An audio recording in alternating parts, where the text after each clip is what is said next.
Welcome back to the Swing Studio here at Douglas Park Golf Club. In the Christmas run-up, we've taken delivery of the new fitting gear for the King Forge Tech from Cobra. So this is Cobra's first attempt at a foam-filled iron.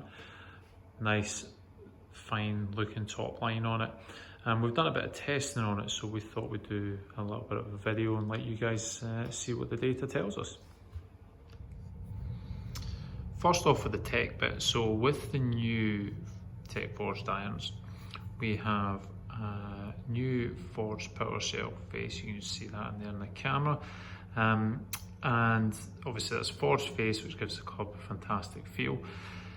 The hollow head construction allows more movement in the face and therefore more ball speed. We've also got the tungsten weight and the toe, which helps center the center of gravity immediately behind the sweet spot in theory, so therefore giving you a better ball flight, more powerful ball flight. So that's the tech side of it. Let's see how the testing goes. So we did a couple of different comparisons here. You can see initially we've got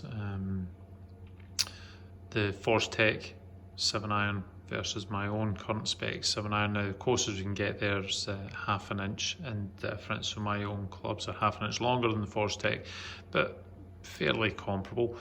So 7-iron, currently my own set carries 165, rolls out to 172 with an average spin rate of 6,200.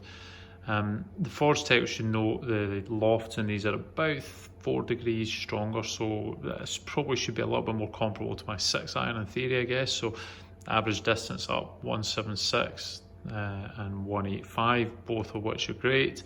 Spin rate down by 1,000 RPM, which again is kind of circa where we would expect it to be. Interestingly, club head speed's gone up a little. Dynamic loft's gone down a little bit as we would expect. Land angle still pretty good. Ball speed's up considerably.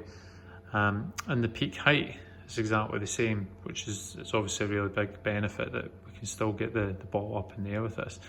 The interesting thing from here was to then try the 5-iron and the 9-iron. So interestingly, ball flight, again, peak height with the 5-iron almost identical within 2 feet. Carry distance, again, 197 to roll out to 210. Spin rate 4.2, again, given that it's close to my existing 4-iron, is pretty good. As is land angle. 9-iron is the one area I'm still unsure on. So these are all one length, I should have said that actually. So we've got 5-iron at one length, same length as my 7-iron, and equally 9-iron, exactly the same. And this is where for me it falls off ever so slightly. Spin rate gets a little bit too low. I'd like to see that number considerably higher. But there's a really positive story here. So let me just show you. So now we've got the dispersion screen. So obviously I need to work and tighten this up a little bit, but in terms of the overall distances, so we've got 9-iron, 7-iron, 5-iron. So you can see quite clearly then that 8-iron and 6-iron was sitting and filling these gaps absolutely perfectly. So the positive story, as I said, the 9-iron for me is not spinning enough. But Cobra have recognised this year, we were getting a few people requesting that instead of having to go one length right the way through the set, they didn't like the idea of a sand wedge that was the same length as their 7-iron, but they loved the idea of the 4 and 5-iron being the same length as the 7-iron. Makes sense, doesn't it? It's easier for us to hit. So this year Cobra have gone down the route of saying, well, you can do that. So for me at the moment, my leaning is towards saying, well, I'm going to go 4 to 7-iron in one length. So hopefully 4-iron is going to sit carry distance some up here, somewhere up here, total distance kind of out here somewhere. 4-iron's out here, 6-iron in here, 8-iron in here, and so on, then perfect. But the positive is that from here down, I can then go back to variable length, so I can have the extra spin numbers that I would get by having the shorter shaft, etc.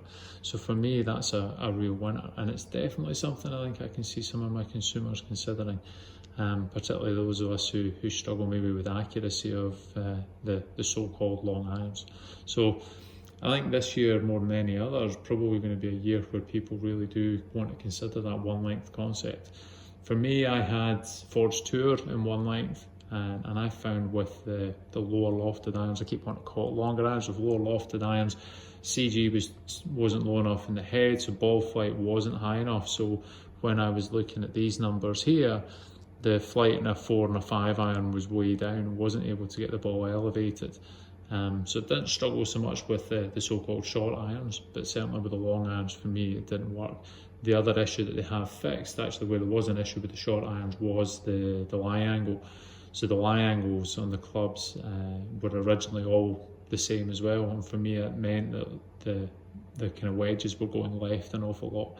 That's been fixed as well, so the lie angles do alter slightly as you go through the set. So do you know what, this year might be the year that it's worth your while trying these clubs out.